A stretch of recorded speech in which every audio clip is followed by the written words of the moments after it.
दादगारियाव जोंनि थांनाय 2020 सननि इलेक्शनाव गोबां जोंनि मानसिफ्रा इउपिपिएलनि जि परिबर्तननि खोथा बुंदोंमोन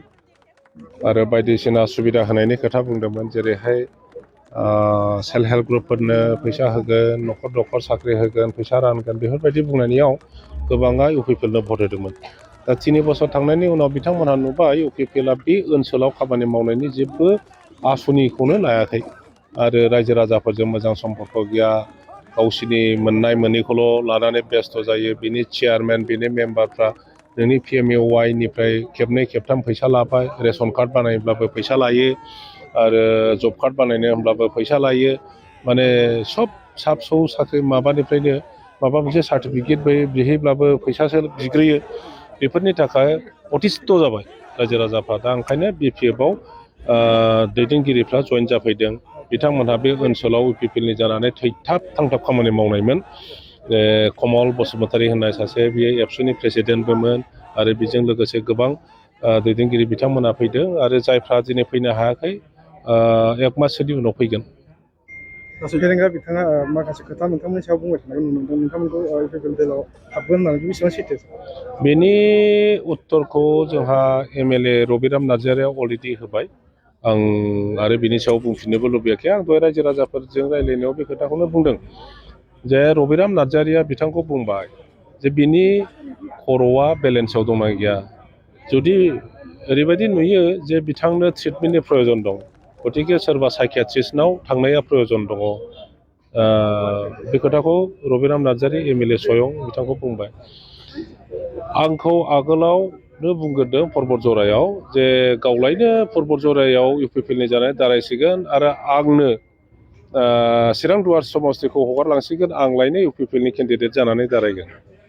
आं सोर आरो बिथाङा सोर रायजो राजाया बिजिरगोन हाग्रामाया सोर बिथाङा सोर रायजो राजाया बिजिरगोन हाग्रामानि जि कन्ट्रिबिउसन समाजाव बिथांनि जि खामानि मावनाय बिनि कम्पेरिजनाव जाहा रन्जित बिथाङा माबाखौ हाग्रामा बिथांखौ जुदि मैदेरजों रुजुयो अब्ला आं सानो बिथाङा मासे मोस्रोमबो नङा बिथांनि कम्पेरिजनाव साननैसो सिगां आसामनि बारग' मन्त्रि चन्दन ब्रह्मखौ इउपिपिएलआव हाबसिगोन होननानै बुंदों खोनानो मोनदों खौरां बिजोङाव जुदि गमामायै हाबोब्ला BPF-आ माबा मोनसे खहा जागोन हाबा चन्दन ब्रह्म बिथाङा BPF दोलोखौ नागारनानै थांग्रा बेक्ति नङा बिथाङा बेहायनो थागोन प्रमद बर' बिथाङा नोंथांमोननि दोलोखौ बा नोंथांमोनखौ फांसेबो बिफां गायलाङाखै होननानै बुंदों जों बिफां गायलाङाखै बिफां गायलाङाखै जोङो अब्लालाय रायजो राजा जोंनो फरेस्ट डिपार्टमेन्टआ खोन्थागोन मानासखौ सोर रिभाइभ खालामखो मानासखौ जों बोरै बेहाय बासायखो कचुगाव हल्टुगाव बे हाग्राखौ जोङो बोरै बासायखो खिन्थु बिथांमोननि दिनाव दंफां गायदों ना दंफां फोजोबदों नोंथांमोना थां सिङाव प्रमद बर'आ थां हाग्रायाव दिनै 20 स्कुवेर किल'मिटार 30 स्कुवेर किल'मिटार हाग्राखौ बे हन्डा मेसिन लानानै दंफां हाफायनानै ट्रेक्टरके ट्रेक्टर सानसेनि गेजेराव हरसेनि गेजेरावनो 30 कन 50 कन ट्रेक्टर लानानै थांनाय आंनि समस्तियावनो 19 कन दंफां मिल बानायनाया मानि प्रमान बिथांमोना 3 बोसोराव जेबो खामानि मावनो हामाराखै नोंथांमोननि 3 बोसोराव दिनै BTC-खौ धंस' खालामबाय जोङो बुंगासिनो दं 16टा डिपार्टमेन्टखौथ' हरखाबाय बे 16टा डिपार्टमेन्टनि सायाव बिथां प्रमद बर' बा EM बिथांमोनहा MCLA बिथांमोनहा जेबो आखाइ गैया आरो बेखौ नङा होनबाय थायो नोंथांमोनहा जार्नालिस्ट जानानै बेखौ एसे रिसार्च खालाम दिनै सासे चौकिदारखौबो पस्टिं खालामनांगौबा ट्रेन्सफार खालामनांगौब्ला जोंनि BTC-नि सेक्रेटारिफ्रा हाया जोंनि EM-फ्रा हाया चिफ स्वयं बिथाङा हाया DC-आल' हायो नोंनि स्किम हमनांगौ एडुकेसननि स्किम नोंनि एग्रिकालसारनि स्किम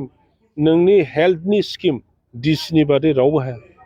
बे मा जाखो DC-आथ' नोंनि आन्दाराव गैया आरो दा मोनसे अर्डार दिहुनदों आसामनिफ्राय बेखौ जुदि BTC गभर्नमेन्टआ आरो मानिबावो अब्ला जोंनाव जि BTC-ना साख्रियालफोरनो बेथन होनो हानाय क्षमता जों जे बेथन होयोमोन BTC-आ लं थं जेबो गैला जे जोङो दिनै BPF हान्जायाव जयनिं जाबाय बेनि गुबै जाहोना जाहैबाय UPPL जि सरकार बिनि जि नीति बिथांमोननि नीतिखौ जोङो मोजां मोनाखै बिथांमोना जे आदर्श गैया बिथांमोना जे NDP आरो एबसुनि जे 35 इयार्स संग्राम खालामनानै बिटिआर सुक्ति खालामबोदोंमोन बे बिटिआर सुक्तिनि गेजेरजों बिथांमोना रायजो राजानि भट लानानै बिथांमोना बिटिआरखौ सालायदोंमोन दा बिथांमोना सामलायनायनि गेजेरजों जाय नेताफोर जोंनि 14 चिरां दुवाराव जायनाखि फेरेंगा सार बिथांमोना इग' दुगाजों बिथांमोना UPPL सरकारखौ सामलायदों बिनि थाखायनो जोङो मोजां मोनाखै जोङो फरायसा आफादाव थानानै 13 इयार्सखौ जोङो प्रमद बर'जों आन्दालन खालामफादोंमोन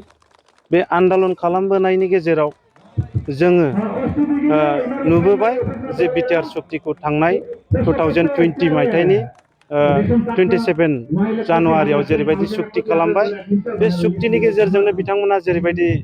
सामलायदोंमोन बिथांमोननि सामलायनायनि गेजेरजों जोङो नुबोबाय जेरै बिटिआरआव जाय दुखुआरि सुबुंफोर दङ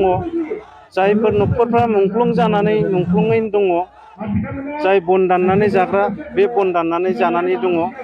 बिथां प्रमद बर'आ बुंदोंमोन बिटिआरआव थानाय गासैबो आइ आफा गरिब गुन्द्रा सुबुंफ्रा नैबे बिटिआरनि गेजेरजों गासैबो मोनफा मोनफा फारि फारि सल्भ जालांगोन सुफुंजोबगोन होननानै खोथा होदोंमोन नाथाय बेफोरो गासिबो फैलार बिनि थाखाय जों दुखु मोनदों बिनिफ्राय जोङो BPF सरकाराव जयनिं जाबाय आरो बेबायदिनो जों नुबाय गासैबो नेताफ्रा UPPLनि नेताफ्रा माने गोरोबलायनाय गैया जे डिस्ट्रिक्ट लेभेल होन ब्लक लेभेल होन प्राइमारि लेभेल होन बिथांमोना मा होनोबा बिथांमोना स्किमनि गेजेरावसो गावजों गाव सेलाय बिलाय एकदम हिंसा हिंसि भाब दङ आरो बिनि थाखायनो जों बे UPPLखौ जगदान होनाय जायासै जोङो थोंजोङैनो UPPLआव हाबालासिनो BPFआव जयनिं जानाय जाबाय नोंथांनि नुनायाव UPPLआ गोरोबलायनाय गैया नामा गावजों गाव जोंनि नुनायाव गोरोबलायनाय गैया जे जोंखौ ब्लक लेभेलावबो लानानै थांदोंमोन प्राइमारि लेभेलावबो लानानै थांदोंमोन बिथांमोना जोंखौ पर्टफलि होननानै लानानै थांदोंमोन बिथांमोननि एनायनिखौ नुनानैनो जोङो जगदान जायाखै नोंथांमोना दिनैहाय बेहाय बबे दोलोनिफ्राय आरो साबेसेजों बेहाय एक्स NDP फोरनिफ्राय दङ जोङो एक्स एबसु हिसाबै जोङो 7 दङ आरो गासैबो जे एबसुनि आन्दालनाव ओंखारग्रा रायजो राजा आइ आफाफोर बिथांमोना दिनै 57 जन जोंजों लोगोसे जयनिं जाफैबाय क्रिसमासनि बाम्पार अफार उदालगुरि नोगोरनि शंकरदेव मिशन हाई स्कुलनि साखाथियाव थानाय रेगे रेगां दख'ना गलायाव लफाय FNF महर ब्रेन्ड बिबार ब्रेन्ड आर'नाइ ब्रेन्ड जुरिपाट माथानि बायदि बायदि रोखोमनि दख'ना आर'नाइ ब्लाउस फालि आरो बर'नि साबसिन हामसिन आगरनि जिफोरखौ हलसेल आरो रिटेल मोन्नैबो बेसेनाव बायनो हागोन बेनि थाखाय नोंथाङा 7896313108 एबा 8471820909 जानबुं नाम्बाराव सुलाद लानो हागोन।